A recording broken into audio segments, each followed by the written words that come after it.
GMGP, baby. Woo! Good morning, good morning, good morning, good morning, good morning. Good people, let's wake up with Ray and Jay every Monday, every Thursday, promptly at 9 a.m. Eastern Standard Time. Jay Rich, at daylight savings had me messed up a little bit. We're driving to school. It's pitch black. I thought they were going to remove this. Do y'all got daylight savings up there in Canada? We do, but in BC they got rid of it on the West Coast. They said, we're done with that. They said they were supposed to be getting rid of it for us too. They need to get that shit on up out of here, man. They got to get it on up out of here. But we appreciate the people that are here in the building, rocking out NFL free agency. Today, football is back, baby. We got a lot to talk about, a lot to discuss. Jay Rich and I, we appreciate each and every eye. We appreciate each and every single ear listening to the show, whether you're live or you catch it after the fact. But more important, Jay, the people who are here live, those are the people that's the wake up family. That's the family right there. That's the family right there. Hells yeah. Let's see who we got in the building today. Jay, where my comments at? Here they go. Here we go. I see Jason in the building. GMGP to you. Let's see if look at that comments showing up, right? Look at you. Did you prepare for the show? I'm happy. Did you get the comments ready? Look at this. I prep every day. We got him in the building. We got Big Diaz Energy in the building. Let's effing go. Hey, West can't sleep. I hear you, big dog. Kevin says promptly, Kevin, don't start. It's too damn early to be messing. Kevin, I don't want to hear it right now. I don't want to hear it. Kev, what's up, baby? Kev in the building. Sacramento Kingpin. C10 Wyatt in the building. We got Storm Ration in the building. What's going down with you, C. Okay. Will? DP. Damian, You know, there's this weird thing, Jay, in the space of content creation where content creators don't support one another and shit like that. Not me. I had DP's brand new mock-up. DP just dropped the mock. I was listening to it. He gave my Cowboys Dylan Thieneman at 12. I love it. I've seen a lot of steam of him in the top 50, and I'm like, damn. Everyone keeps saying, wait till 20, and I'm like, I don't know if he'll be there at 20. So if you want the safety, you got to you probably have to take him there or maybe a little trade back from 12. But he had Thieneman going 12. He had McCoy going to the Rams, said stop all that Makai Lemon. DP's mock is out right now. Good mock from Damian Parsons. Shout out to my dog right there. But who else we got in the building? G-Dog 703. Ray trying to finish celebrating the Hendrickson to Dallas news.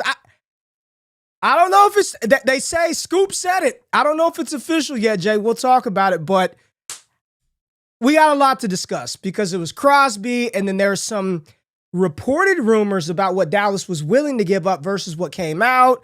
I'm glad they didn't do the deal. Thought it was a good deal for Baltimore and Las Vegas, but we will get into it here shortly. How are you, Jay?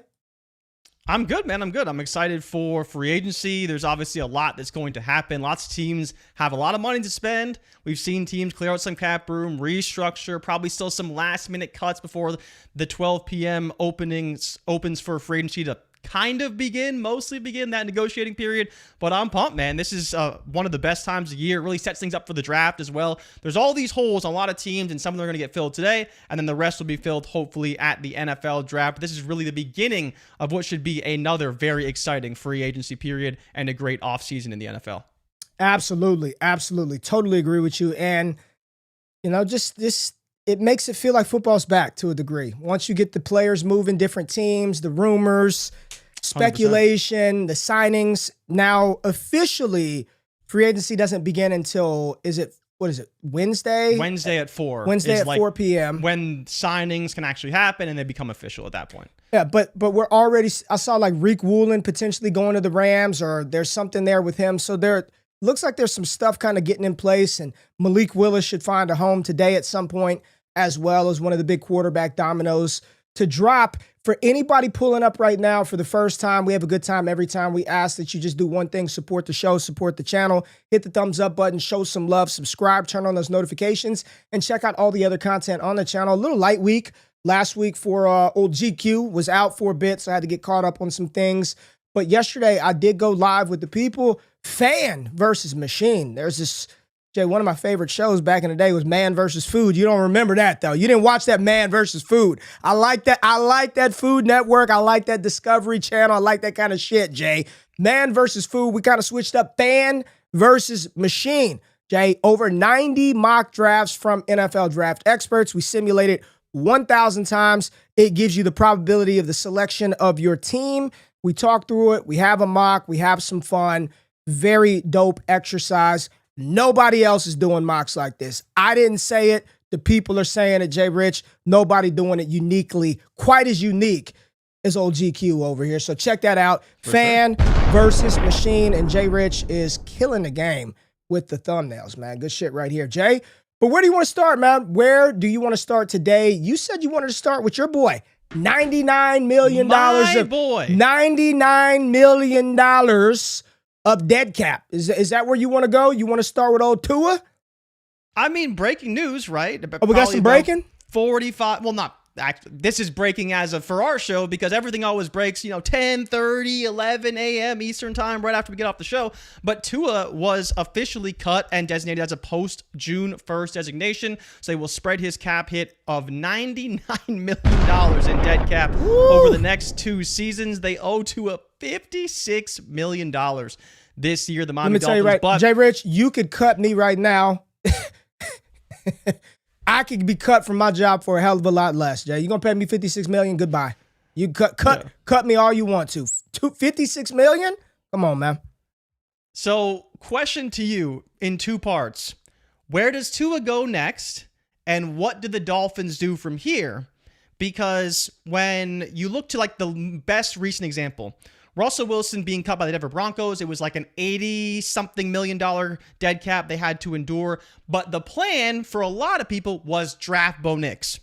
That doesn't really exist in this draft class, or at least doesn't seem like it exists in this draft class. Maybe they get Ty Simpson. That would be a bit of a surprise, especially in the first round, maybe in the second round. So where do you think the Dolphins go from here at quarterback, and where do you think the next destination is for Tua as well? Because it seems like, at least right now, Kyler Murray is more likely than not headed to the Vikings. That is very heavily favored right now, but all the other spots are pretty much wide open as far as quarterbacks go. I don't really know. I'm not sure because he's been so bad of late. Is anybody seriously? Is anybody bringing him in to be the starter? He's a minimum quarterback, though. He's cheap. He'll be the minimum. He's absolutely. Did you say Arizona already? Did you say the Cardinals? I mean, Arizona is interesting, but if the plan is to bring in Malik Willis, why would Tua go there with no prospect of starting? Well, right? We'll see. If they bring in Willis, then no, they won't. They won't sign Tua, but without Willis being in Arizona, without that deal being done, I'll speculate on that one. Could Indianapolis be a spot for him with everything that's going 100%. On? Okay, with everything that's going on with Daniel Jones right now, he's not this. He's got the tools, but he's a limited overall quarterback. We know what Daniel Jones is in the NFL. He was a scheme-dependent system guy, and he's in a great system and a great scheme, good players around him, and that helped elevate what Daniel Jones was able to do. If they want to play hardball or shit, even if they don't play hard, even if they figure something out, the 3 for 105 or whatever's being floated around for Daniel Jones, Tua's going to cost what, league minimum? You're talking about $1 million to bring a quarterback in? 100% league minimum. Daniel Jones' Achilles tendon is not all the way right now. I know Jason Tatum got back in 10 months, but we don't know how long Daniel Jones, especially if he doesn't get the type of money he's going to get. Could Tua operate that offense in a way that could help Indianapolis out? I'm not talking about him being the guy long-term starter for the future, but could that be a spot for Tua? I think especially with Alec Pierce not being there, I'm curious, how they would, work the deep game, but getting the ball to Josh Downs, quick, intermediate. Michael Pittman, if he's still there, quick, intermediate. Like, that's Tua's game, right? He has a strong running attack to lean on like he had with Devon Achane. The offensive line is probably about league average, maybe a bit above league average once free agency's ultimately done. I think it's a fine spot. And, Debro said it, could he be Stafford's backup in LA if, things don't go right, not really a starter opportunity for him? That's another spot for him. And then Kevin was saying in the chat, how about Atlanta? Atlanta's probably going to cut Kirk Cousins. Michael Penn is coming off a major injury, 2 lefty quarterbacks. So again, as far as running the offense, the scheme, all those things would kind of be a bit easier than having a right-handed and left-handed quarterback. But I mean, if he's going to cost you nothing and you're Kevin Stefanski, is Tua still not better than any quarterback you've had in like the last 3 seasons? So I think all those spots could be potential for him. And then, of course, there's still the Jets and deciding what they do. People think Geno could go there. Tua could be an option for them there. A lot of quarterbacks potentially on the market. But yeah, Tua getting cut, not surprising. But again, that $99 million dead cap, I don't think they're going to be as successful in the short term when it comes to managing that like Denver was. Just insane. I mean, what did... Just goes to show that, like, it doesn't matter how much you cost. If you're not worth it, they will get rid of you. Which I don't think we would have said that in the NFL even like 5 years ago. I totally agree with you. There were a lot of people saying, oh, they won't do it. It doesn't make sense. It's the same thing with A.J. Brown. Why would they do it if they could just wait to designate him as this? Dude, sometimes it's like, we're done. We're done. I don't care how much it costs. I don't care what we have to do to change this situation. We are done. We're going to sever this relationship. What's 50 mil to the Dolphins? What's 50 million when you're making hundreds and hundreds of millions every year?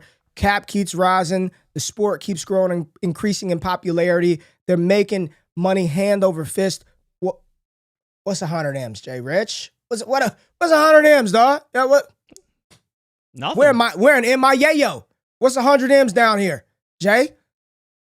Right? Yeah, and that's the interesting part is like, yeah, it will impact their cap situation for the next 2 seasons, but if Tua's not your guy, like, why are you paying him? And, you know, they could have kept him for another year, but you have a new coach, new GM, new everything. So why not just start fresh, build up the roster? It's not like this team was going anywhere.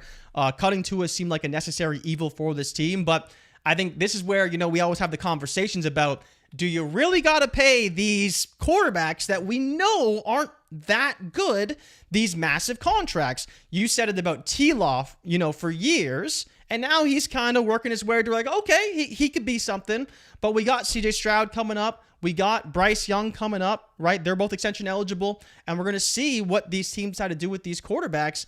And when you get a bad one or one that, you know, doesn't instill a lot of confidence in the roster like Tua, and we kind of knew the writing was on the wall, he had that one good season, and now 2 years later, he's cut, and they owe him $100 million over the next 2 seasons, and they're not even going to have him on the team. Swim said Dolphins fans got to be happy. It's over. F1 money coming in too.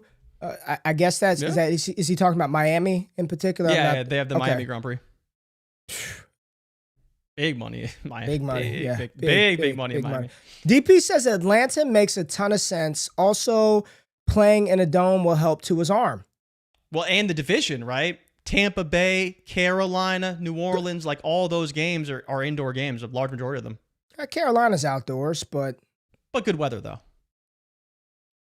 Relatively speaking, right? Miami wasn't bad better weather. Than playing in Buffalo, right? But Buffalo, New York, New England, probably not conducive for. That's a good point. I like that because he definitely needs to be somewhere that can highlight the things that he does well, which is get the ball out quickly. Stefanski, quick timing offense, get it out. I could see Atlanta working. Are you winning with Tua? Is that a short-term move? Is it a long-term move? I'm not really sold on it being a long-term move. Maybe a shorter-term bridge. See if you could figure something out there. Maybe maybe to you rehab his career, right? Maybe 100%. You catch some magic like Sam Darnold or like who's the other guy that just kind of rehabbed his career? We're talking about Darnold. Well, Daniel Jones. Daniel Jones. Yeah. And then Geno to some extent as well, right? Geno was a dead fish in the water for years, and then what did he know? He made a couple $1 million off it, a couple good contracts. Let's talk about more contractual news. Big money getting paid out. Jay Rich, show me the Trent McDuffie bag. My goodness. This contract is crazy. Wow. Trent McDuffie. Rams traded for him. So here you go, Kansas City. Take this 29th overall pick. We're going to trade for Trent McDuffie, but it doesn't stop there. We are going to give him $100 million guaranteed. Highest paid cornerback in NFL history. Jay Rich, 4 years, $124 million, 100 M's secured. That is, what, 11 million more than Stingley, 15 million more than Sauce. Patrick Surtain, what a bargain. What a bargain Denver's getting on the Defensive Player of the Year. Patrick Surtain, 2 years ago, Defensive Player of the Year, Patrick Surtain. Denzel Ward, $71 million. Is Trent McDuffie $30 million better than Denzel Ward, or is the market the market? The market is the market, Ray, and it makes me a little nervous because Christian Today's Gonzalez price extension eligible. Oh yeah, y'all got money though. You gonna have to spend it to keep Gonzo in town. And I saw Brett Coleman was like, man, if Trent McDuffie is getting $100 million, Christian Gonzalez is going to get like $150.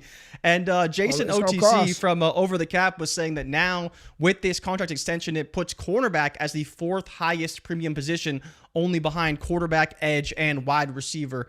So again, pushing up that cornerback market. Another $10 million guaranteed above Stingley is kind of crazy. And obviously still the highest paid on an average annual basis as well. So we got $100 million corners in the NFL, right?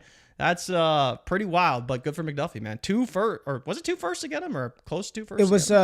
It was 29. It was like a fifth. No, it was a first, the 5th, the 7th. They got a decent. Yeah, good package for they got it. Obviously, and then obviously they didn't have to pay him. But yes, Trent McDuffie extended. He's a really good player, and the Rams are clearly going for it right now because I did see. And I'm trying to find the tweet right now that they are also potentially in on Reek Woolen. Jay, did you see that? Oh, I hadn't seen that. No. You hadn't seen that? Yeah, look that up. I was reading it somewhere. I saw it that they had.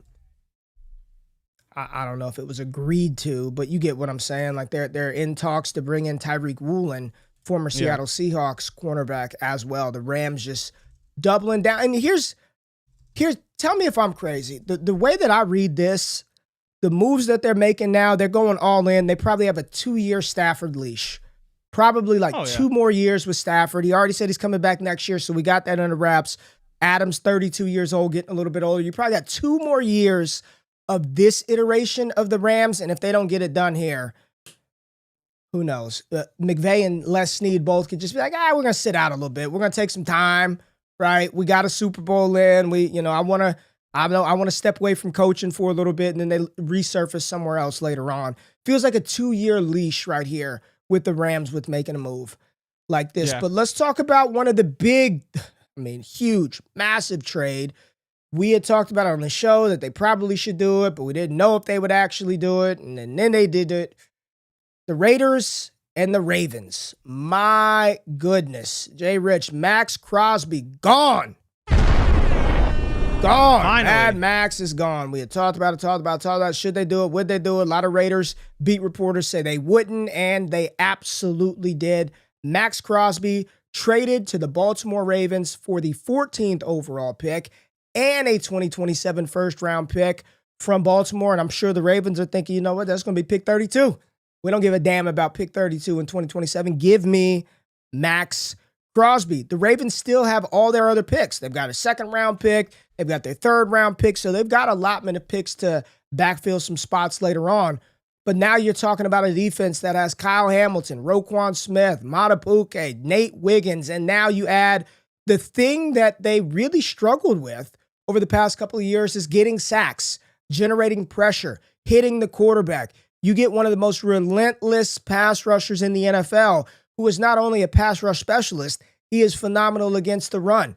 28 years old, he's got more time left in the game than a lot of other players at his position that are, he's got time left.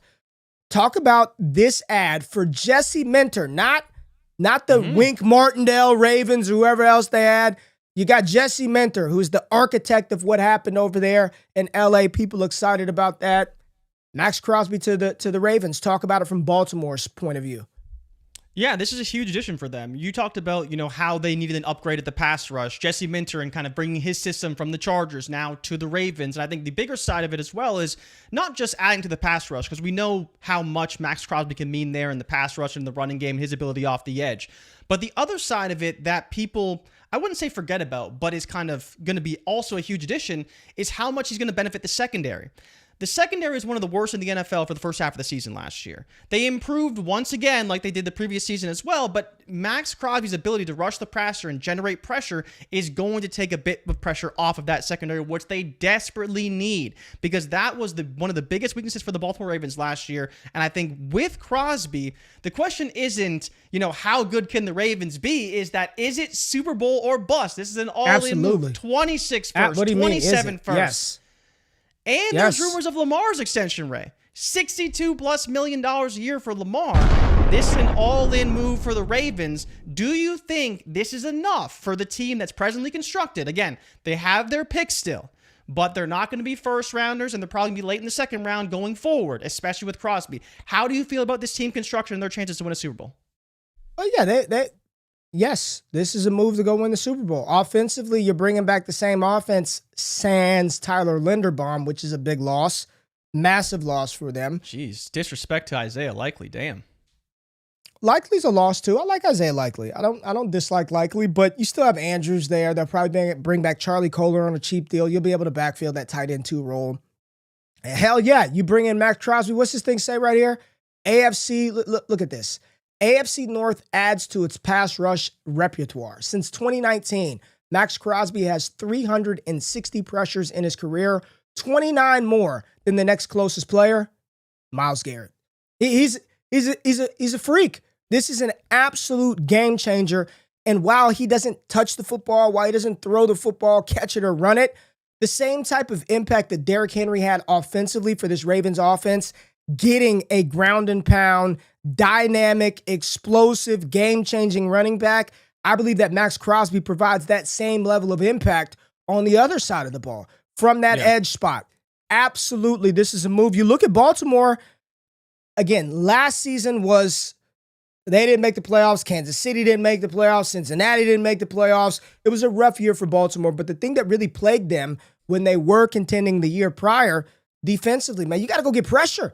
You got to go get the core. You got to stop Mahomes. You got to chase down Josh Allen. You got to impact Joe Burrow. Absolutely, this is a move. There's no more damn excuses, Jay. Now, they still got to get Lamar a little bit of help offensively, right? I still want them to add some receivers, some playmakers, some weapons. Zay Flowers, Pro Bowl player, 1,000-yard receiver, very good.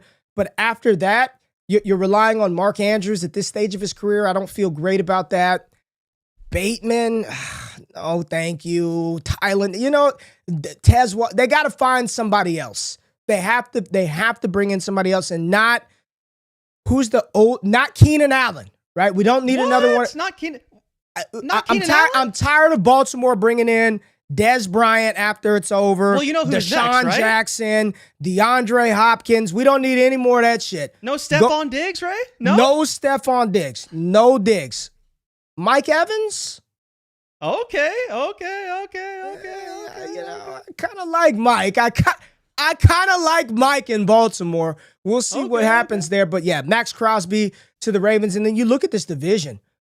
TJ Watt in Pittsburgh. Myles Garrett in Cleveland. Maxx Crosby in Baltimore. Poor Joe Burrow in Cincinnati. I just want to do the 4 of a quad box of those guys and then just Joe Burrow right there. And the ghost of Trey Hendrickson in Cincinnati. Yeah, Joe Burrow right there. You know what? Burrow's probably like, I ain't worried. I'm not worried, but as I've learned, I would be worried. I need to stop saying that. I'm not concerned. Every time I say I'm not concerned, there's always big concern. But let's talk about the deal. You want the breaking news? Yeah, we got breaking news. We have breaking news. Pull up Adam Schefter's. Okay, and then we got to go. Ray. We got to go back to the Raiders to talk about their impact. Yes. But let's pull it up. Let me see what we got, Jay. You're talking some breaking news here. I haven't seen news. First of all, I can barely see anything. You can take off the shades so you can read. I'll take them off. This one. I cannot see. What are you doing? Hold on. Can't see, Jay Rich. Oh, you got to get the glasses. I got to get the. Okay, what? Wow, the skies have opened up. Trade. The Green Bay Packers are finalizing a deal that would send defensive tackle Rashan Gary to the Dallas Cowboys in exchange for a late round 20. Hell yeah!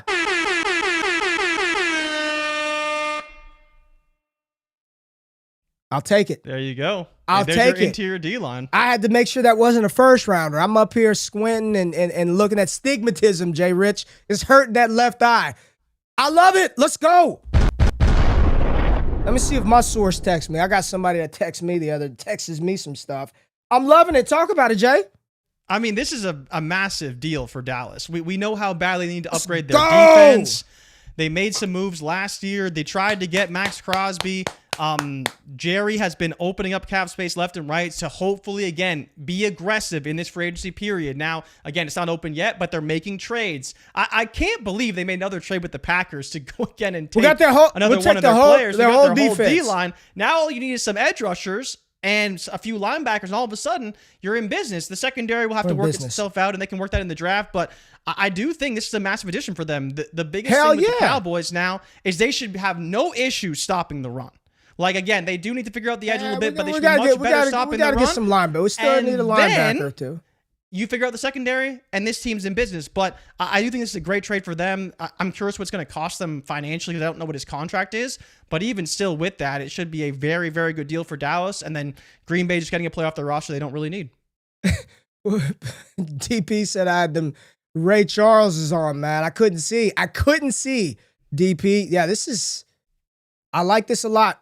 I like this for Dallas. I'm interested to see, does this mean they let Kenny Clark go? You know, they could save $20 million by cutting Kenny Clark. You're going to pay Quinn Williams. You've got Osa. And we'll talk, we got to talk Osa, because if you're out here in the Dallas area or you follow Dallas people, there was a reported deal that was offered by Dallas that was not publicly reported. It just said that Dallas offered like a first-round pick, second-round pick to get Maxx Crosby. What I heard, it was a 1, a 2, and Oso Digizua, and I'm so glad they did not do that. I am. That would have been an overpay for Maxx Crosby. I see some people in the chat saying a 27 third. It's a 27 third. I like it.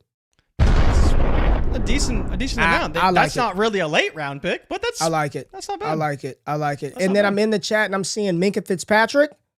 Yeah, so Minkah Fitzpatrick was traded to the Jets and given a 3-year, $40 million extension by the Jets. So we know that the Dolphins kind of wanted to get rid of him. It's like a 6-7 swap that they made in that deal. And then that also came with his 3-year, $40 million extension. Somebody said they don't care. Y'all don't like Minkah? They don't like Minkah? I mean, Ray, we're talking about Miami and the Jets. Fair. There's not a whole lot to talk about these teams. Good for Minkah. Maybe with that, hopefully a better team. I'll just say, there have been some mocks where Caleb Downs was picked. It wasn't in DP's mock. He had Caleb Downs going, he had him going 9 to Kansas City. But there have been some mocks where you've seen Caleb Downs at number 2 overall. Does this potentially stop them or slow down that steam for Caleb Downs going 2? Probably, yeah. Minkah Fitzpatrick. I love the deal for Dallas. Let's go back to Las Vegas, though. Let's go back to my hometown. Let's talk about the Raiders and the impact for Las Vegas. Love the deal for the Raiders. Everything that they're doing right now, I am very much in favor of. 2 things that I want to bring up to you. One of them, they're starting to be, and maybe we're just at that point of the draft, Jay, where every mock draft, we know it's going to be Fernando Mendoza at the top, so there's not a lot of conversation. But I think it was Greg Cosell that started the skepticism on Fernando Mendoza. And now I'm starting to see it a little more and more and more, basically saying, are we sure?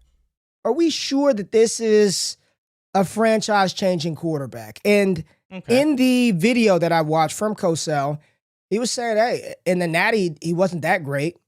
He wasn't this big-time playmaker. He had a lot of weapons to help him out. He got the ball out on time. But the way that the sentiment that I got, and I'm paraphrasing just in my thoughts of how I perceive the information, is we're talking about a glorified game manager here, not a game changer. So that's one layer to this that I want you to speak to. And then 2, the Raiders moving on from Crosby, getting more picks, having 2 top 15 picks. They still have their second rounders. They got additional capital in 2027. This is a tough division. Chargers, the Broncos, the Kansas City Chiefs. Where are they going? Like years before they're really competitive, right? They've got to nail the draft. It looks like they're going to be in on Linderbaum. A lot of people saying Brink's truck, back it up, pay Tyler Linderbaum, bring in an all-pro. Washington, I think, is the other one. Washington is in. Bring in an all-pro interior offensive lineman center, and then you protect your young quarterback. Talk about the Raiders' moves, Mendoza, all of that. Yeah, I mean, the Mendoza stuff, I wouldn't say is really that surprising because this is It's about that time now where you get some of the prospect slander and things like that. And Ray, you were the first person who said it. You're like, he wasn't that great in the Natty. Like, Miami's defense it was a good defense, but he wasn't that great. It was just he made the plays that needed to be made to win the game in some pretty big moments. And we do give some credit to that because there's some quarterbacks that in the big moments fold and don't play very well, right? And so you look to the Raiders now. They have one. It's going to be Mendoza, whether he's the can't-miss quarterback prospect or he's, again, like, Ray, you could probably speak on this better than I can. Is this not kind of how they described Jared Goff coming out of Cal? Like, they knew that he could be a very good quarterback, but it's like he's more of a game manager than a game changer, and that's not necessarily a terrible thing. Now, when you look to the superstars in the NFL, they are definitely game changers, and it shows in the playoffs, deep in these playoff runs, who are the guys that make the difference on some of these key plays and key moments in games. But that doesn't mean the Raiders shouldn't take Mendoza. He could still be the quarterback that takes them to where they need to go. Yeah, they're taking Mendoza. They're taking Mendoza. Yes, they're taking and Mendoza. Provide that stability. But the question now is, what do you do at 14? People are thinking, well, maybe do you draft Omar Cooper at 14? And that would be kind of crazy, but he's going up draft boards right now. He obviously is tied to Mendoza. There is an opening in that offense for him there, but then they also have additional picks down the road as well. If I'm in this division and I'm the Raiders, they got 3/4. You have to build up this roster. Without Crosby, think about how bad the defense is going to be. We already know the offense isn't that great anyways. And, you know, someone said in the chat, trading back from 14 could also be a great option for them because then you get even more picks, more assets. You don't necessarily need first rounders. You need talent on this roster, period. And however you go about doing that, whether it's trading back, drafting players you really like that fall, I do think there's a lot of ways to do it, but ultimately they need to build up the roster to be competitive because for as long as Mahomes is on the Chiefs, which will be the foreseeable future. Herbert is on the Chargers, foreseeable future. And Bo Nix on the Broncos, the foreseeable future. They need a lot in order to compete with these teams because they are too good and their quarterbacks are going nowhere in the near future. So it's not even like there's going to necessarily be a chink in the armor. We saw it a bit from the Chiefs this year, but I think in 2 to 3 years, they'll probably be back once again. I'll tell you this. You know, the video that I posted or I showed you the thumbnail of, check it out on the channel. It was my mock draft where I ran the 1,000 simulations based on 90 plus NFL mock drafts. And only from March 1 through March 8th. I can tell you what the draft analysts have projected the Raiders to do right now. You want to see? You want to take a look at what the simulation model has the Raiders doing? I'll drop it right here so we can all see it, and then I'll make it a little smaller. So, you see the different bars right here, and you know that's the probability of the picks. But right now, based on March 1 through 8th mocks, the Raiders are in on Vega Ione, the offensive guard from Penn State, who I love.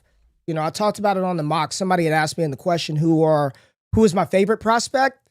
And I take favorite and best different. And for me, watching Vega Ione's tape, when you've got somebody that wants to play guard, like, I want to go play guard, it's fun to watch that, right? No, people want to be tackle, DN, edge rusher, but who wants to play freaking guard, right? Even center. Let me snap. Nah, man, I just want to play guard. Put me at left guard and let me just go maul people in the run game. Some Tyler Booker to them. Love watching them. And think if they go out and get Linderbaum, right, during free agency. Yeah. They take Mendoza. They draft an offensive lineman that hits Vega Ione at 14. I think the Omar Cooper spot, if he's not picked in round 1, they pick 2-4. They pick at the top of the second round. Can you not get a receiver right there? I'm pretty sure there'll be quality receivers still available at the 2-4 spot. The next two players after Ione for the Raiders as far as probability, Jordan Tyson and Mekhi Lemon. So those were the two next up from what everybody is putting those guys. I like what they're doing. I don't know if it's Tom Brady helping run the show. I don't know how much Clint Kubiak has to do with it, but it seems like Las Vegas is heading in the right direction. I just hope that they take their time because this isn't an overnight flip. It's not an overnight fix. Very competitive division. Take your time, Las Vegas.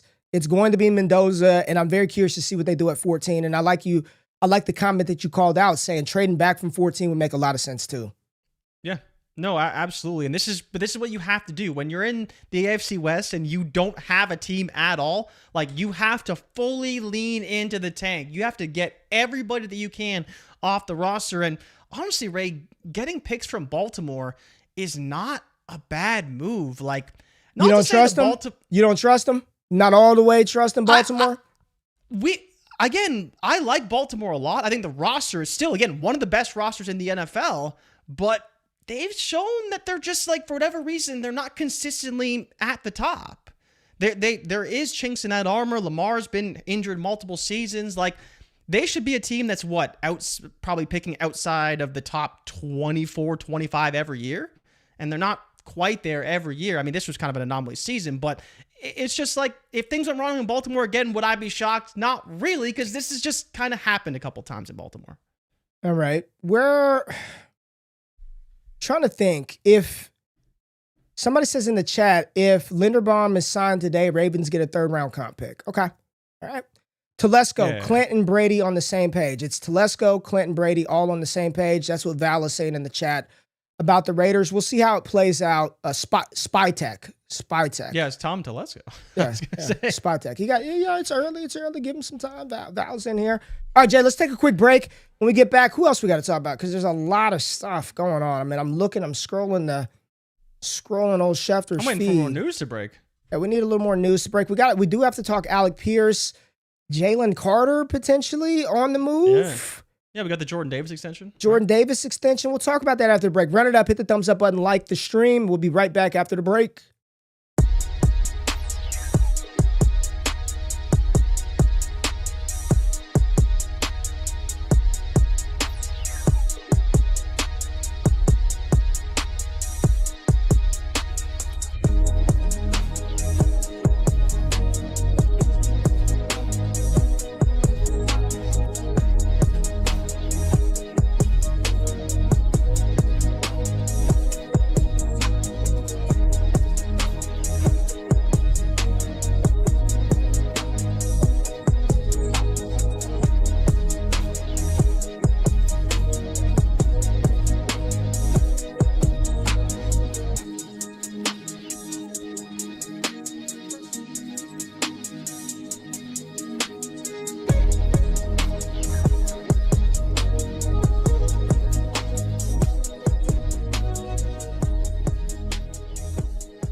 Let's get it. Well, Jay.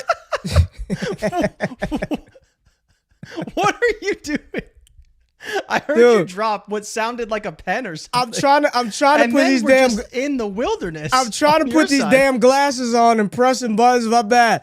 Welcome back to the streams. Wake up with Ray and Jay every Monday, every Thursday, 9 a.m. Eastern Standard Time. We have a good time every time. Make sure you get the thumbs up button, like the stream, subscribe to the channel. Check out all the other content on the channel. Fan versus Machine.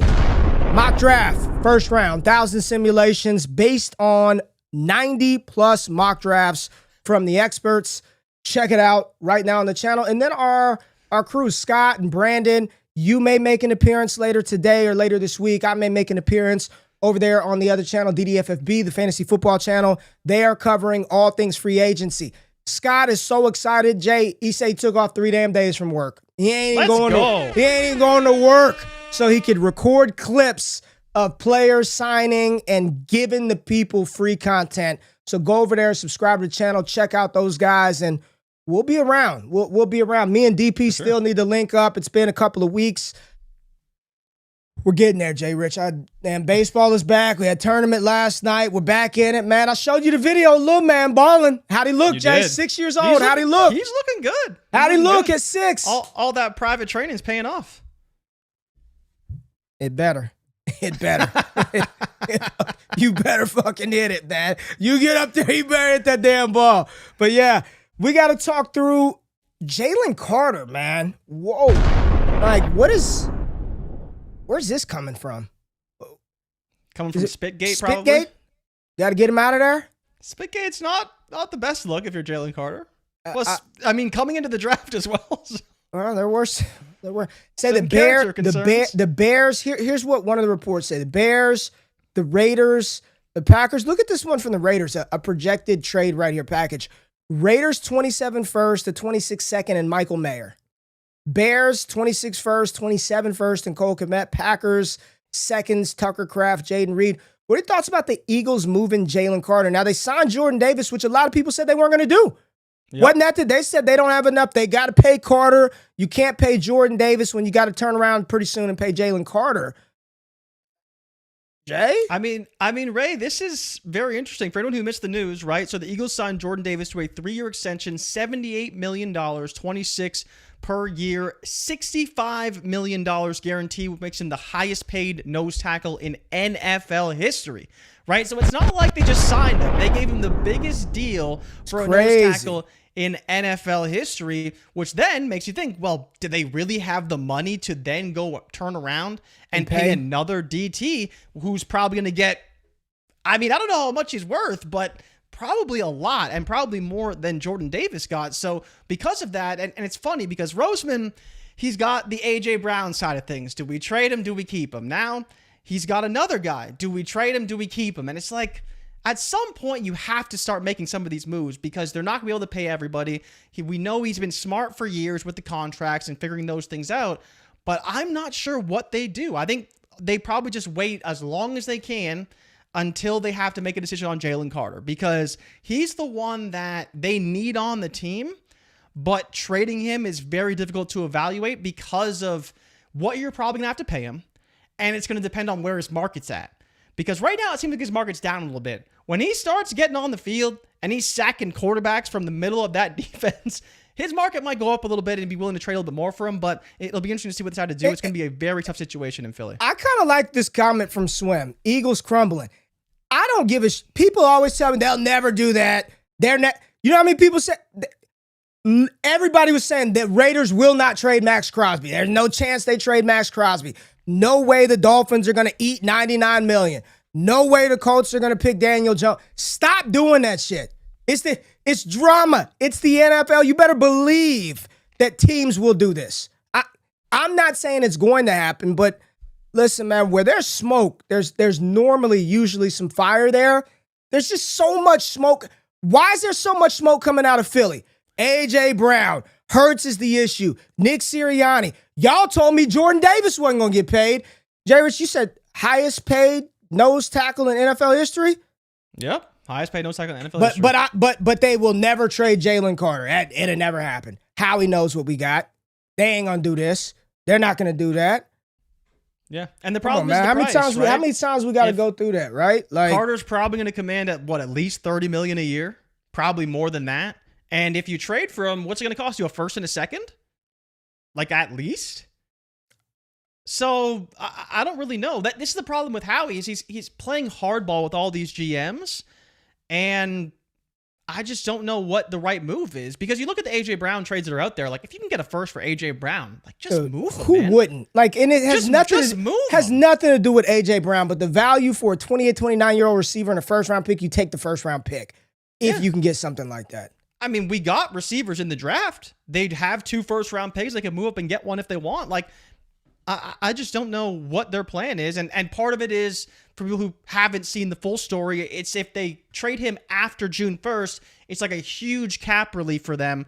And that's one of the reasons why they're contemplating trading him versus not trading him and all this stuff. But yeah, the other side, it's very interesting what they do with Carter because Carter is a great player when available, but there's definitely, I would not be surprised if the valuation around the league varies team to team on Carter.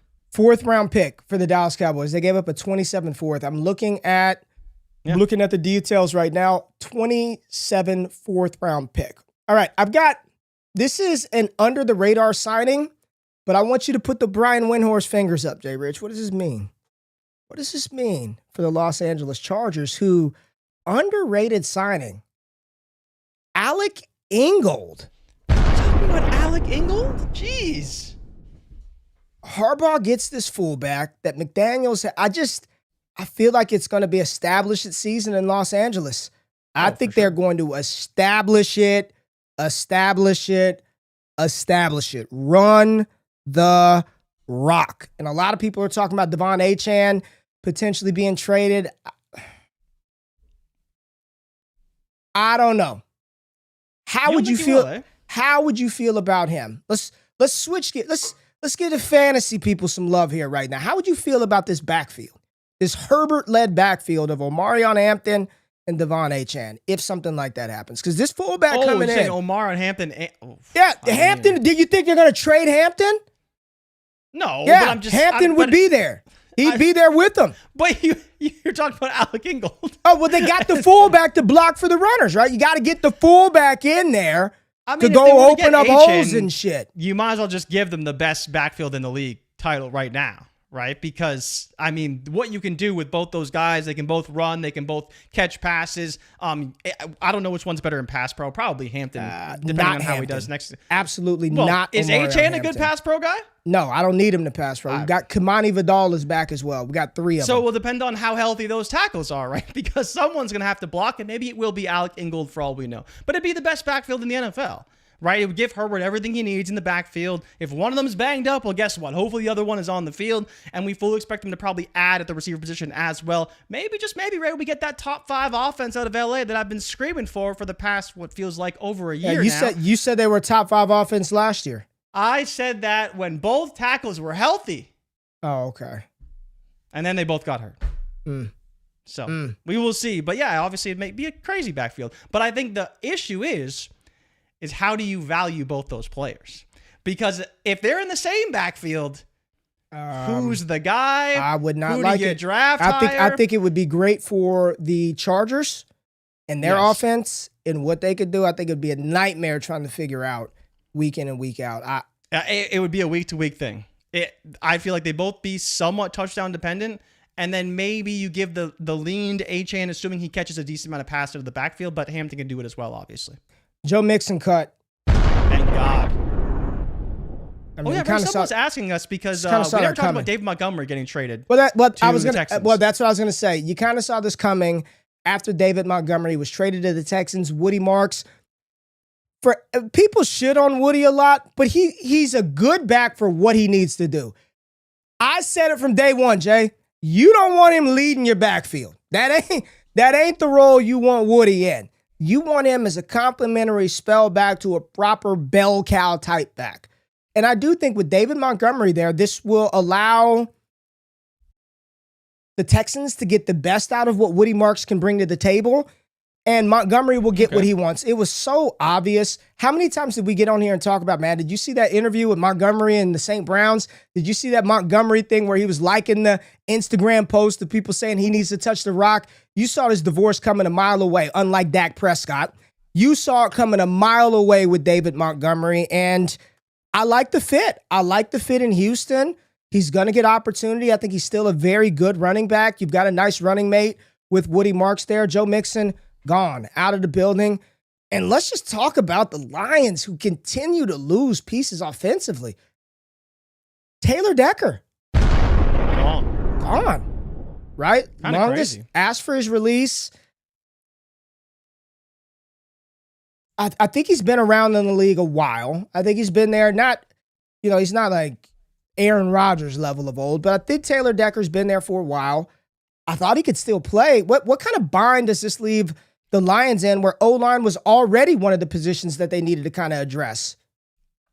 Yeah, I mean, the good thing for Decker, he's only 32 years old. Yeah, 32. Right? So he definitely can find another home in the NFL. He was a productive tackle for the Lions last year. They've had, interior offensive linemen retire. Now they have a tackle that's going to be on the way out. I'm assuming he just cost them too much money. But this is kind of the interesting thing about Detroit. We never really talked about whether their window closed when they lost to Washington. But we saw them kind of fall apart this season, lost their coordinators, trying to rebuild themselves up. But the strength of the team was always they could keep Jared Goff clean, and they were phenomenal at running the football.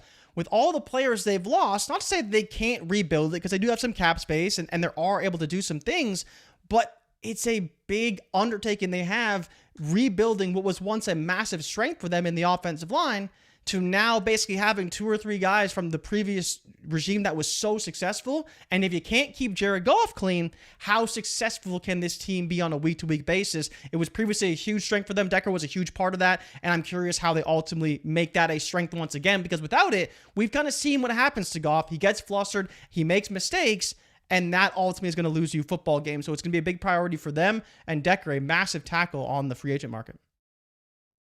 Vega, the interior line out of Penn State, and Caden Proctor right now are the two players who are most commonly mocked by those draft analysts to the Lions. So two offensive linemen, one tackle, one guard being mocked to the Detroit Lions right now based on the mocks through yesterday.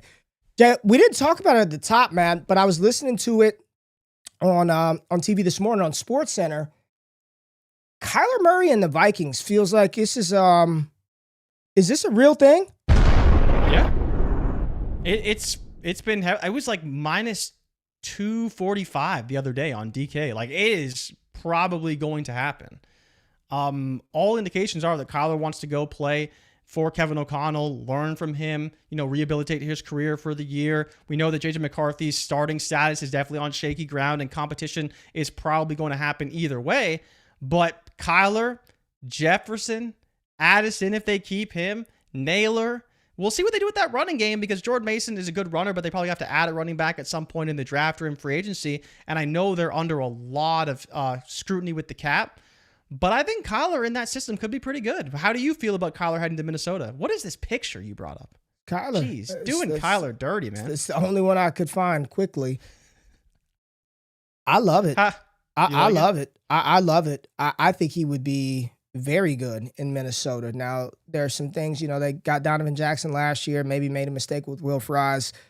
Always had offensive linemen. Darisaw at tackle. Yeah.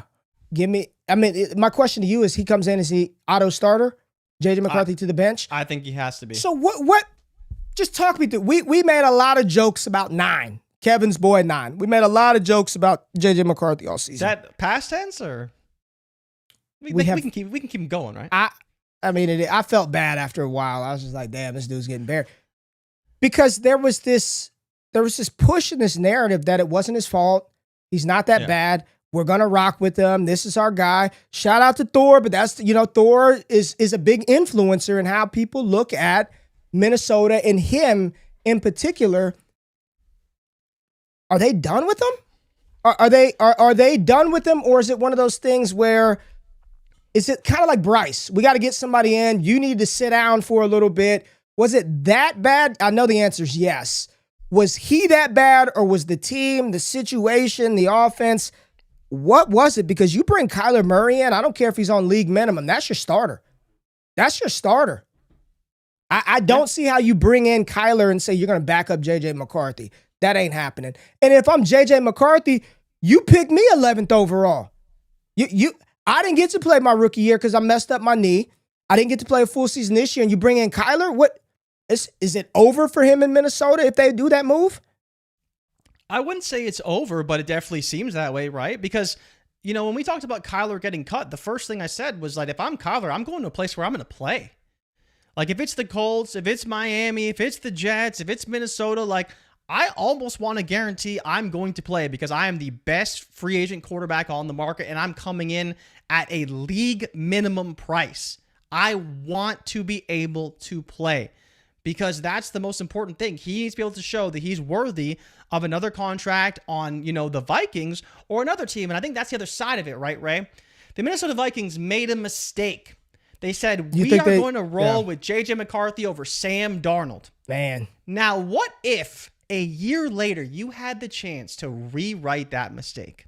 Kyler Murray, a previous franchise quarterback for the Arizona Cardinals, he had his issues there. They had their issues. You got your issues in Minnesota. But you can bring in Kyler Murray on a very cheap contract, and if things go right, then yeah, things are probably done for J.J. McCarthy in Minnesota. But at least then you have the opportunity to rewrite that wrong of getting rid of Sam Darnold and not having a quarterback that you believe in that can run the offense and all these various things. So it's going to depend on how he plays, obviously. I don't think 9 is done today in Minnesota, but if they bring in Kyler Murray, I don't think you can say he's going to start any games unless Kyler is injured. Like, I don't think it will be much. They may say Rico it's a said QB in the competition. chat. Rico in the chat said JJ should surprised. demand a trade. He says a train, but he meant trade. Should demand a trade if they bring in Kyler. I mean, he could. Does he want to be down the Anthony Richardson path to success? Is that what he wants? Because that's what it is, right? Like, if you demand a trade, where are you going to go? Who wants you? I don't know. If I know. I mean, maybe the Jets would trade for him. Maybe the Dolphins would trade for him, right? Maybe Arizona would trade for him. What about the Rams? Just throw everybody. The Rams, just throw right? everybody to Look, maybe I'm Jim just throwing Harbaugh everyone would to trade for McVay. him, right? Like, Harbaugh doesn't want any part of him. Harbaugh. He did say he's the best quarterback. He said he's like the best quarterback, college quarterback history. in history. That's what that's what he said. So we don't know where he would go, and I, honestly, I don't know what the market is for him. Is it a 3rd or 4th round pick? Like, what's the market for Anthony Richardson? But I think at that point, for McCarthy, the Vikings would want something because of what they paid, but there's no way I wouldn't trade a 3rd round pick for him. No way. Right? And at that point, you might as well have him on the team because he can be your backup. He doesn't cost you that much money. And you start Kyler. Right? And for a team that does have some cap issues, they need to figure that out. And having 2 very cheap quarterbacks is a good way to do that. But if I'm them, I'm bringing in Kyler. Like 100%. You're our starter. Build around him. Give him the confidence that he was missing. Hopefully improve the offensive line because they were very banged up last year. So hopefully a bit healthier this year can be better. But a lot of things need to go right in Minnesota. And I think Kyler could be a big addition to that team. Some smaller moves that were made. Khalil Mack going back to the Chargers. 1 year, $18 million deal. Good for them. The one that kind of pained me were there are 2 former Dallas Cowboy offensive linemen that just got bags. Tyler Biotish got $30 million guaranteed, 10 a year. Was the former starting center for the Dallas Cowboys. We let him go to Washington. Connor McGovern, another interior offensive lineman under the control of the Dallas Cowboys just a few years ago. He got 30-something million, 32 guaranteed from the damn Buffalo Bills. It was the Bills that brought McGovern in. And here we are. You know, we got to spend 1st-round picks on Booker when we got guys in-house that could have cost us a lot less. That is GM Jerry for you. Are there any other deals that you want to? I saw some WWE references in the chat. I won't bring those back up. But anything else? The only other Tyler big one was Huntley Daniil Hunter's deal. The 1 year, $40 million guaranteed. for a year. I mean, he's Crazy. a freak, right? He's a freak. Yeah. Houston's defense is ridiculous. So yeah, and then Houston also brought back their guard. Ed Ingram, I believe is his name, like $36 million over 3 years. So we've always talked about this. CJ needs an offensive line, and they've been releasing guys, moving things around. They did bring one of their better offensive linemen back in Ed Ingram for 3 years.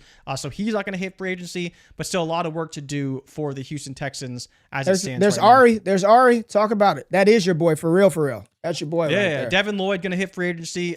This has kind of been heavily speculated. If he wasn't franchise tagged, which he wasn't, mainly because the tag price is like insanely high. He is going to hit free agency, and it's due to his high price, right? He wants a lot of money. He's a very good player, and I do think he's going to be deserving of that, but the Jaguars are not going to have the money to pay him, unfortunately, so Devin Lloyd will be available on the free agent market and probably get a pretty sizable contract in free agency as well. Do you want to get into your boy? Because you've been very lofty on your projections of one Alec Pierce's contract. You said that he should be paid more than George Pickens because he's a better player. I didn't say. Stop it. Stop it. I didn't say that. Get the hell out of here. There's a lot of speculation as to how much money Alec Pierce is ultimately going to be paid when he hits the free agent market. There's been projections of $27+ million, which would be more than the tag price that George Pickens is currently on. Some people say it could get high as $30 million. There's some reports that the Patriots are not necessarily willing to pay that $30+ million price range. But, Ray, the San Francisco 49ers are apparently a team very interested in Alec Pierce.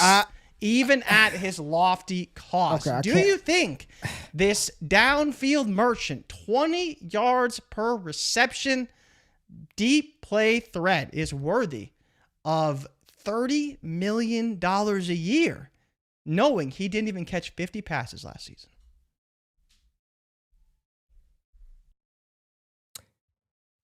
The price is the price.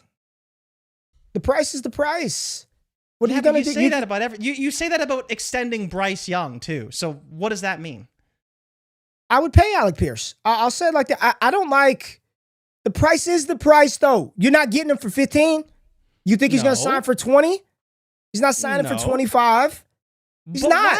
Why is 25 unreasonable for Alec Pierce? Because DK Metcalf got 30. That's why. But that doesn't matter. DK It does Metcalf matter. has like it doesn't. When you negotiate a salary at your job, do you not look at comparables? Do you not look at comparables? Do you not look at comparables? Okay, so you obviously hire people, you pay people, absolutely and you do. Negotiate contracts. So you go out and you Take say, it or Jay leave Rich, it with me. Well, you go out and you say, Jay Rich, I'll offer you $10. No right? medical. No medical, no benefits, nothing. Right? Take it or leave it. And then after that, you're like, man, Jay Rich ain't really worth $10. So the next guy comes to you says, I heard you gave Jay Rich $10. And guess what you're going to say? Well, he wasn't worth $10. I'll give you $7. And that's the reason why the DK Metcalf comparable doesn't hold much weight. We knew in one season he was overpaid and not worth the money. And so and in my opinion, honestly, I don't think Pierce is as good as DK. You could argue either way. They kind of do the same things well. I think DK is a little bit more of a complete receiver, but that's kind of regardless. I think Pierce is a good player, but if NFL teams really think he's a $30 million player, you're saying you think he's better than T. Higgins. You're saying you think he's as good, in my opinion, as George Pickens, right? And he just hasn't shown, to me, the ability to do those things. If a team believes they can get that out of him, then go ahead, pay him what you think he's worth. But I would not be shocked either if teams are like, really? 27, 28 let me ask you above this. franchise tag money for Alec Pierce? Okay. And I like him, but 30 for Pierce or 25 for Dobbs. What's $5 million? We're talking about pennies here. I mean, but why not? If you're a team that is strapped for money, why not take Dobbs? Because it depends on what you need in your offense. They do different things. How are they strapped for money? I'm saying if a team is again, you need to allocate $30 million so you can get Pierce for the full 30. Or you can get Dobbs for 5, and then you can add some other players or spend that money elsewhere. I don't think getting Dobbs for Pierce is that crazy. Can Dobbs be a 1,000-yard receiver in the NFL? Absolutely, he can. Right? If he's the one on offense, he's a red zone threat. Right? He's a red zone threat. He can be an 1,000-yard receiver, and I think he can do more in an offense than Pierce has shown. Now, the key word is shown. A lot of people must believe that he can do a lot more in an offense than he's presently shown if you're going to pay him $30 million. But, yeah, I just think like this idea that Wan'Dale's worth 25 what's and Wan'Dale, Dobbs is worth 25. Well, what's Wan'Dale going for? What's Wan'Dale? I'd pay Wan'Dale 22. I'm not paying him $26 million. Man, you're gonna have that. You're gonna have that. You got the money. You're gonna have that Bills offensive receiver core. You're going to just roll out. Ray, how does that Khalil Shakir contract look? He's getting paid like $15 million. How's that Khalil Shakir production look? He's fine. He does what you need him to do. And he's actually been key on third downs and made tons of plays for this team. Alec Pierce or Wan'Dale Robinson, which one would you rather have? They're on the market. I'd rather have Wan'Dale. I know what he does well, and he can do it in any offense in the NFL. Pierce can't? He can do what he did well in an offense, but I don't know if that's worth $30 million. Is a deep threat worth $30 million? Was Tua worth the Miami Dolphins eating 100 M's? Yes. Was he? No, yes. he wasn't. No, he wasn't. People knew he wasn't worth it when they did it. No, he was not. No, he was not. But I'm saying, cutting him was worth it, right? Or cutting it, yeah. Was he worth the money he got when he got it? But I wouldn't have paid him. So telling me, was Tua worth it? Like, no. And I would have told you, don't pay him. Just like I've been telling you for 2 years, don't pay Bryce Young. Because he's not that good. And you're like, you got to pay him because what are you going to do? It doesn't matter what you're going to do. You need to do something, sure. But you can draft guys. You can develop guys. You can pay other positions. Paying $30 million for a receiver that isn't that good is not worth it. Y'all are insane. I can get the same production from Mac Hollins. But Ray, Mac Hollins played that role in the offense and was fine. Man. Get out of here with that. You're a cheap owner. You're a very cheap owner. No one would like to play. You'll get an F. I am a cheap owner. An F on the grade. And if I'm going to pay you a certain amount of money, I want some guarantee that you can operate at the price tag. Would you want your Patriots to take Wan'Dale Robinson over Alec Pierce? Yeah. No, thank you. I would. I would not. I would. I would. I know exactly what he can do. And you don't know what Pierce in the system. How do we not know what Pierce can do? Why do you keep saying that? No, I know what Pierce can do, but what I'm paying Wan'Dale to do, he is worth the money. Because I know what, again, if you're paying Alec Pierce $27 million, you're saying, okay, I want you to play like T. Higgins. Can he play like T. Higgins? How many 1,000-yard seasons does T have? I'm asking you, can he play like T. Higgins? I don't need him to be. He's not T. Higgins. He's Alec Pierce. Why not? But okay, they do different things. They do. I mean, they can do some of the same stuff. And Pierce is probably a hell of a lot better than just running deep. He's not just a vertical deep threat. He's not. He's not. But we haven't seen him be more than that. So then you're projecting. Whose fault is that? Who's the damn quarterback in the Colts? Hey, Daniel Jones. He can throw short, Who's the quarterback before that? Who's before that? Carson Wentz can throw short, right? Oh, maybe Anthony Richardson can't throw short because he struggles. We're not getting in. We're not talking about. But my whole point is that when I'm going to pay a guy, I need to be confident in what he can do, and that's my issue with Pierce. It's not that I don't think he can be a great receiver. If a team believes they can turn him into a number one wide receiver in the way that we would, that's why I'm paying you $30 million. So exactly. So you believe he can be a number one wide receiver, even though you haven't really seen it. Yep, I do.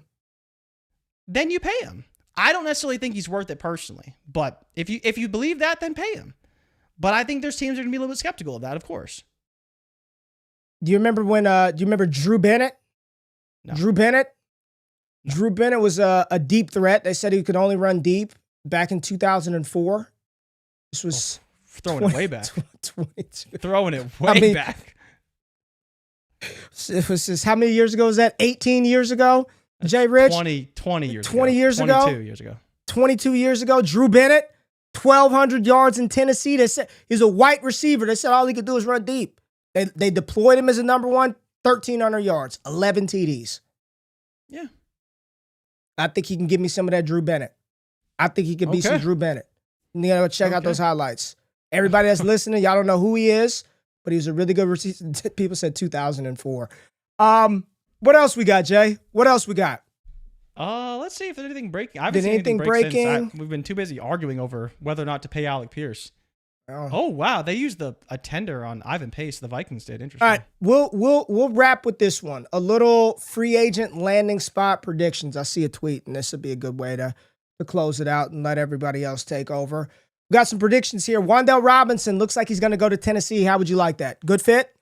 Yeah, bad fit? Back with Dayball, right? So he knows the system. They need a receiver too. They need a receiver, and they have the money to pay a guy more than he's probably worth. Okay. Tyler Algier to Seattle. Love it. Think it's a great fit. I think he's probably a little bit too similar to Charbonnet, but Charb's knees all jacked up, so yeah. But I mean, like where Walker was a bit different than Charbonnet, But honestly, you talk about immediate starter probably week 1. Wow. Okay, let's work our way down here. Rashad White to Washington. Fine. I know, right? Right. Nah. Him and Ja'Cory Cross-Merritt, fine. Right. It gets the job done. They'll be fine with JD. Shaheed to Buffalo. Seems unlikely after the DJ Moore trade. Yeah. Alec Pierce to New England. I don't like that. How do you not? I don't like the price. Let me ask. Screw the price. How about the player and the fit? The thing that Drake May does well is what does Drake May do well? Throw the ball vertically. What does Pierce do? He gets vertical. They need a receiver. They cut Diggs. You're not going to sell me on New England rolling into the season with Mac Hollins, Kayshon Boutte, and Kyle Williams. It'd be a colossal failure for the development of Drake May if you did some shit like that. You got to go find some people. But at the same time, we did this exercise with the Patriots, and the problem is that if they didn't get George Pickens or Alec Pierce, we were basically going to say that no matter what. Right? So, again, I hear you, but Alec Pierce is the only player that goes to the Patriots and you say, okay, they have a clear upgrade for Drake May because they're probably not going to get one in the draft. We'll see what they decide to do, but they're probably going to get one in the draft because of where they pick. And it's going to be Alec Pierce that can actually change the offense. Everyone else is kind of just another cog in the machine, more likely than not. So I hear you, but you're talking about a one outcome when every team, or at least there should be a few teams that are in on Pierce. I'm fine if they get him. I just hope the price isn't like $32 million a year. Or at least if it's that, keep those guarantees nice and low, just in case. Oh, Jason with a deep cut. I do remember this when he said, reminds me 10 years ago when the Raiders tried to make Tyrell Williams the number one wide receiver after a big contract year with the Chargers. I think Alec Pierce is a hell of a lot better than Tyrell Williams. Personally. Let's go down the board a little bit more. Kyler Murray to the Jets. Nah. I'd like him in Minnesota better as well. Evans back to Tampa Bay. I do think that's where he's going to go. I think he's going to end his career in Tampa Bay. Let me ask you this. What's that do for Emeka Egbuka? Godwin and Evans back with Baker, with Jalen McMillan. It's a lot of guys, man. It's a good offense. I guess it's a new offense what again, does it because they changed their OC. For Emeka Egbuka? It's not good. It's really not. When everyone was healthy, he was not very good. And hopefully he can grow into the offense a little bit more and do a bit more, but we just know that like when Evans is there, he's the guy, right? And Godwin is a very close second, so I'd be curious to see how they ultimately make that work. But yeah, Evans back to Tampa is pretty bad for Egbuka. Kenneth Walker to the Giants. I like that a lot. Walker and Scadaboo is a very good backfield. Yeah, that's a headache waiting to happen. You Yeah. better tighten up your chin strap. ETN to Kansas City. Whew. Very good. Whew. Very good. Jay, where would people place him? Top 10? Close to it, yeah. Close to it? If he didn't make it, off the top, it'd be very close. Off the top. Travis Etienne lands with the Kansas City Chiefs. How many running backs would you take over him right off the top? Bijan, Genty, Gibbs, Love, JT, Chase Achane, Brown, Achane, McCaffrey. Like that's 9. Cook. Is that 9? That's 8. Cook is sure. 9. Cook is Kyron 9. Williams for sure. Kyron 10. Who Bucky? Maybe. Bucky's probably around that spot, I'd say. Javonte? I'll take Javonte over him.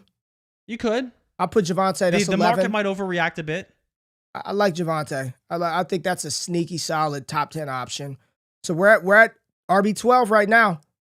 Yeah, like the Vikings will have a running back. I know. Seattle I'm going through doesn't really have a. Would you prefer Seattle's starting running back? No. Okay. Mm-mm. I know. I'm thinking through it. I think that's James Conner came back. We didn't talk about him, but he's back. Judkins? Nah. Swift is Jacobs? pretty good. Jacobs we probably should. Jacobs is pretty good. He's a bell cow of all bell cows. Hampton, right? Hampton. We would take Hampton for sure. Got him at 14 now. All right. We don't know who's in Denver. Harvey, maybe. Nah, I'll take ETN in Kansas City over what about any of the Denver Tootin? backs. No. If Tootin was the guy. No, he won't be the guy. He will not be the guy. Oh, we didn't say Derrick Henry either. That's another. Yeah, we take Derrick Henry. Yes. So he's like probably 15 or so. 15, okay. Yeah, mid-ish RB2. That's fair. Which for ETN is fair, right? I think that's fair. I think it's a good price. Malik to Arizona, we like that. Rico to Denver. Rico Dowdle to Denver. That would be very good for Rico. I've heard he's a good scheme fit there. Hendrickson to Seattle. I'm seeing Hendrickson to Dallas. I'm telling y'all right now, Jay, don't let Dallas get Hendrickson. Why? Offensively, this is a Super Bowl caliber team. We know this already. Oh. Is George Pickens going to report to camp? We're going to have to deal with that. We will manage that. Offensively, it's a Super Bowl caliber roster on the offensive side of the ball. The thing that was been lacking severely is the defense. What does Dallas still have? They still have 12. They still have 20. Those 2 picks will be allocated to defense, and I'm going to project those be secondary players. A safety, maybe a cornerback if Jermon McCoy falls a little bit. You get Hendrickson with Gary, with a full offseason of Quinn Williams, with Kenny Clark. Go check my odds. I may put some money down. I might put some money down. Jay Rich. I may put some money down. If we get Trey Hendrickson. Don't do that. Don't do that. That would be. This is objective boy. football talk that I'm speaking right now. The How defense, objective is it right now?